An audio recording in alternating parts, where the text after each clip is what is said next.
Hi, everyone. This is a continuation of the chapter called Bellevue, Washington, where we meet Anthony, and he has quite an interesting first reaction to the whirligig that he sees on his camping trip. So we are on the bottom of page 81, right after the announcer and Anthony talk. I think it's very original that the character is introduced by a back and forth conversation between an imaginary sports announcer and Anthony. So, in my journal, I write, "We went camping. It was fun." Now, as we've gone through, he is in school. He's writing a journal entry about his summertime. And although the reader is getting a glimpse of what his summer was really like, his teacher does not get that glimpse. He is not sharing what truly went on in the summer. After the trip, we had more and more arguments about practicing. My mother said I should play for longer since school was out and I had more time. Naturally, she had one of the whirligig photos blown up and framed. She took down a poster of Ken Griffey Jr. with a bat on his shoulder to make my room on my wall. Every day she'd say, "Remember the harp player, Anthony, always practicing." It was almost like I was John Henry in that song with him racing against a machine. Announcer: "There's a trivia question for our audience. Who won the track laying race between John Henry and the machine?" Me: "The machine. We sang it last year. John Henry dies." Announcer: "You, Tony, were in his spot. Tell us what happened." Me: "I didn't die or I wouldn't be here, Bob. Instead, I dropped out of the race." So here's an Easter egg for you. I would like to know what the heck song is about John Henry and a machine. So extra credit points for somebody who can give me that information. My mother started working part-time. I was supposed to tape my practices when she was gone. She didn't always get around to listening to the tapes right away. Sometimes they'd pile up. I'd tell her I'd practice, then give her a tape from a few days before. I was supposed to be working on this piece for a big recital in August. I just sort of quit. I tried not to think about it. I told my mother I'd be playing something I already knew at the recital. I'd gotten away with the tapes, so why stop? I'm going to ask you a question to make a personal connection at this point in the novel. Have any of you found yourself in a lie and that the lie seems to work, so you continue to lie? That's kind of like what Anthony finds himself doing. He's been able to lie about the tapes and not working on his recital piece that's happening in August, and then he continues because the lies seem to be working. Mom doesn't seem to understand that she's not getting the tapes. When I told her I was going to the park down the street, I was really out with Ronnie Sneed, sneaking under the country club fence looking for golf balls. We'd clean them up and sell them to a junk shop.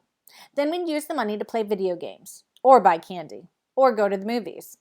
He's the one who taught me how to buy one ticket and see all the different movies at the multiplex, including Death of a Stripper rated R, which is where one of the theater guys found us. Naturally, he called our parents. This was the day before the recital. I get up and sharpen my pencil. Then I write, "I played the Bach Gavotte in D major at a recital last week," which is as much of a lie as the rest of the journal. My teacher, Mr. Mintz, was accompanying me on piano. I could tell he knew I wasn't ready by how slowly he started us off.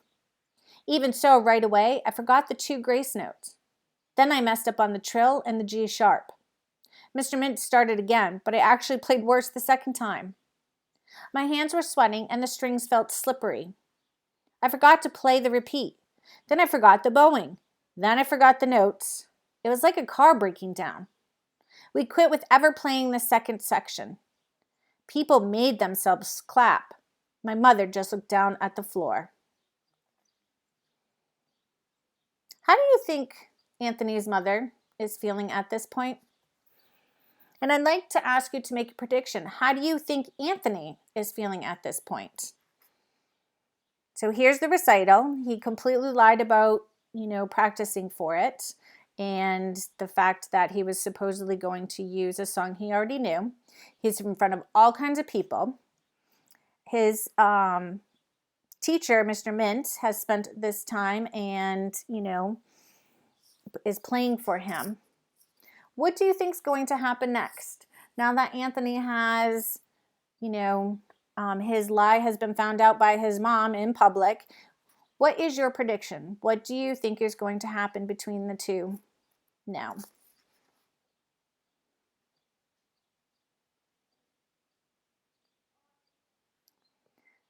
So at the bottom of 83, announcer, wow, a new American League record for errors committed in a single competition. Must have been tough facing the fans after that. Me, let's just say we didn't stay for the refreshments. Announcer, guess you have to just put it behind you and work twice as hard to get your skills up to Major League standards. Me, actually, Bob, that's not how it's worked out. I had a long talk with Mr. Mintz alone. He's an old man. He didn't seem mad at me. I told him everything, even about the whirligig. Then he called my mother into the room. He told us this Chinese saying about how rest gives strength to activity. That's why there's night after day and winter after summer when the plants stop growing. He said the whirligig worked the same way. If it turned all the time without stopping, it would break. Announcer, do you remember Coach Mintz's exact words? Me, you bet, Bob. Quote, the harp player plays her harp. Then she rests. Then she plays again. Unquote. He said he thought it was an excellent idea to have a picture of the whirligig on the wall to remember this. Then he looked at my mother and he said, after speaking with Tony, I believe that he's ready for a rest. I'd broken the pledge. Now my mother broke hers. After Mr. Mintz talked to her alone, she actually let me quit violin. She also promised she wouldn't talk about the 6th grade scholarship award. It was wonderful, almost too good to be true. But that's the thing about throwing up. It's yucky, but then you feel a lot better. I stare at my journal. Then I write, quote, the summer turned out to be pretty good, unquote. I don't have to be the best anymore. I celebrate by erasing the E in pretty and putting in an I. We don't get graded for spelling in our journals. I look up at the word and almost crack up. So take a moment to think about the prediction that you made about what was going to happen between Anthony and his mother as a result of him not being able to play his violin at the recital, and confirm and or adjust your prediction. Mine certainly did not come true. It was not accurate. I thought he would be grounded and have to practice more. So the fact that Anthony's mom allowed Anthony to quit violin and didn't even talk about the scholarship award is completely not what my prediction was. Okay, at the bottom of page 84. Then I look at the clock. The pregame show is starting. I pretend to scratch under my shirt and start feeding the cord down my sleeve. Announcer, that's one heck of a plan with the earplug and all. I'd say maybe you take after that famous great-grandfather of yours after all. Me, thanks, Bob. Maybe you're right. So I just want to take a moment and think about Anthony's initial reaction to the whirligig, which was hatred. I believe on page 80, he says, I hated the guts of whoever put it there. And it was because his mother used it as a way to say that he should be practicing more and more. However, in the end, the whirligig positively impacted Tony's life. Explain how. What was the lesson that Mom learned? How did Mr. Mintz use the whirligig to help Mom understand the lesson?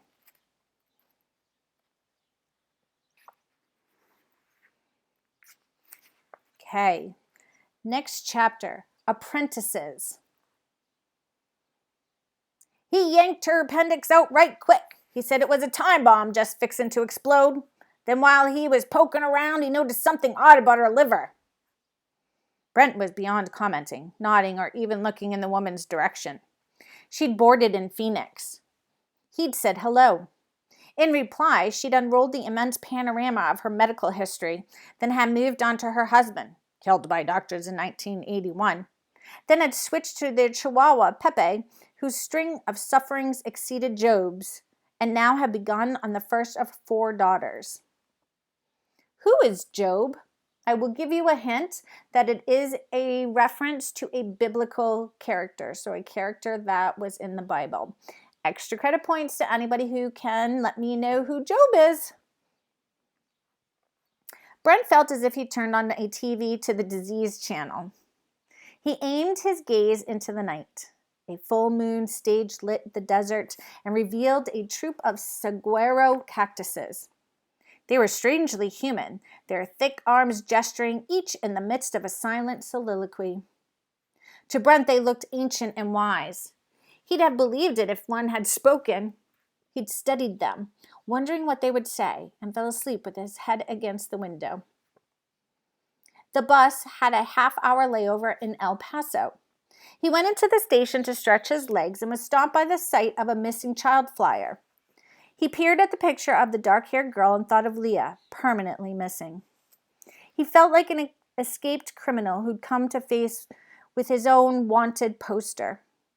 He was a fraud, posing as an innocent traveler, no better than the thieves at the San Diego depot. So again, the fact that Brent considers himself a fraud is a example of conflict, character versus self.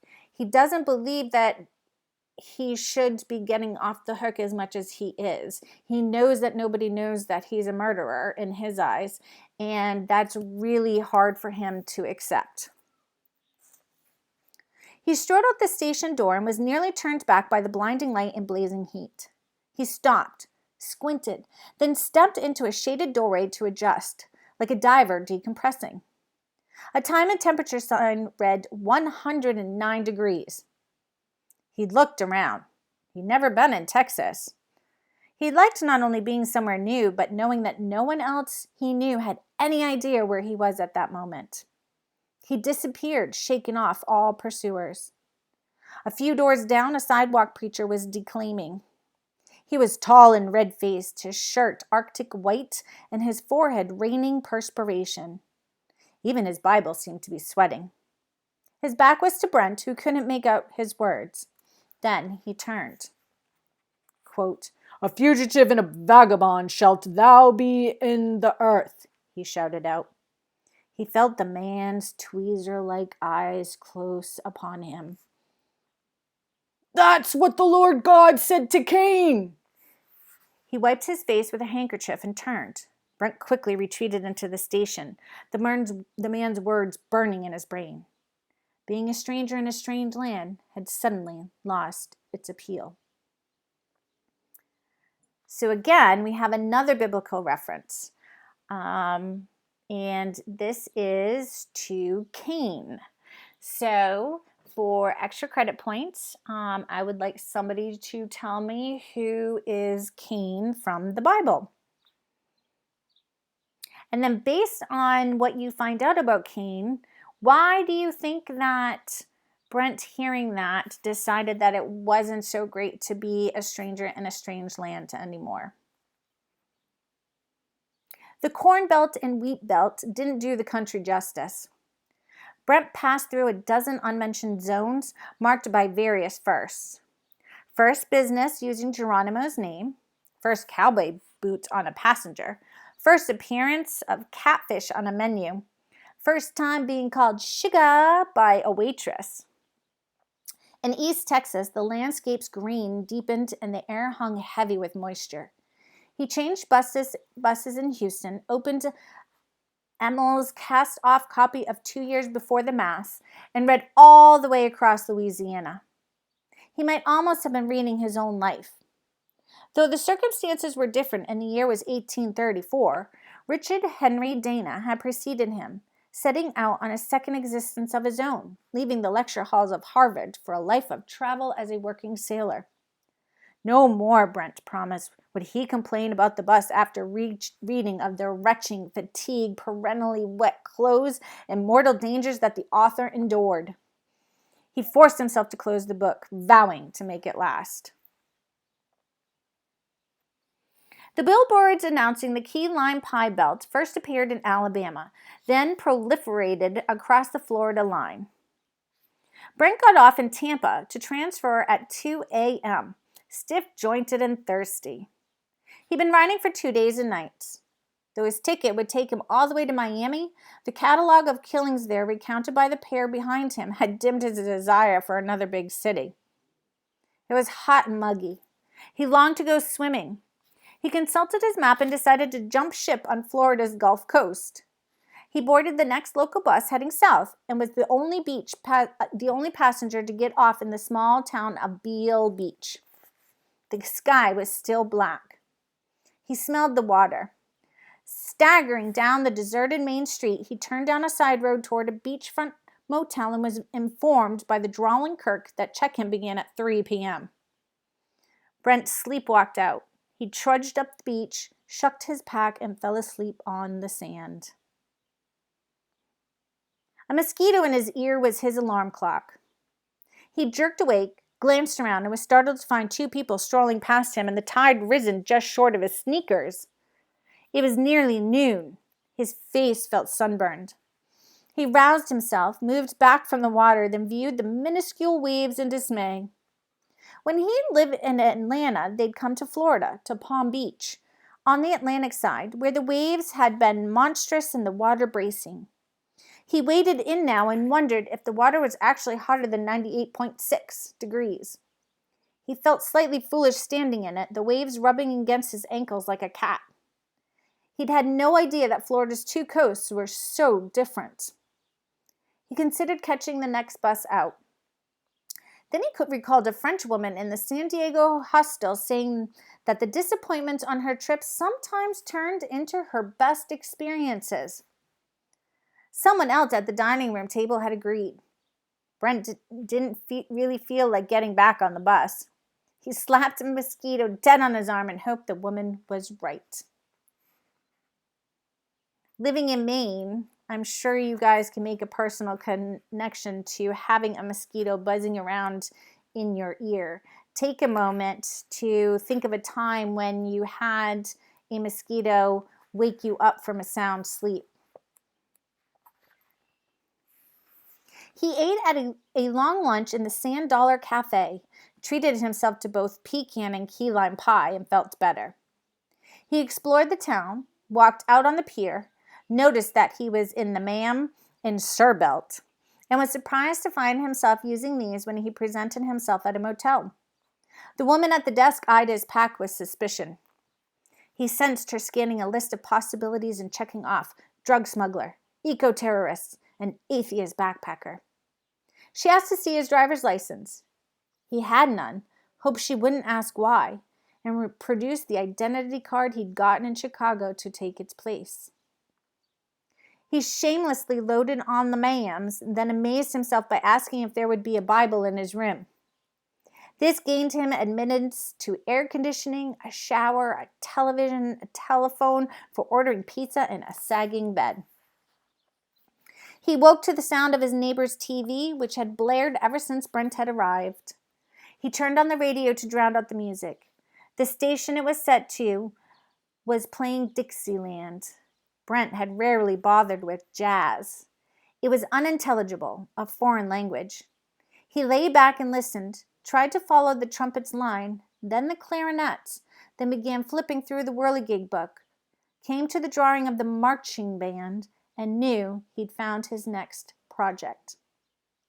I'm going to pause here, but I want you to think about how interesting it is that we, as the reader, have already met the character who had seen the marching band, and the marching band, as well as the Shearwater birds, had shown him that, yes, life is full of arguing, but it's also full of peace as well.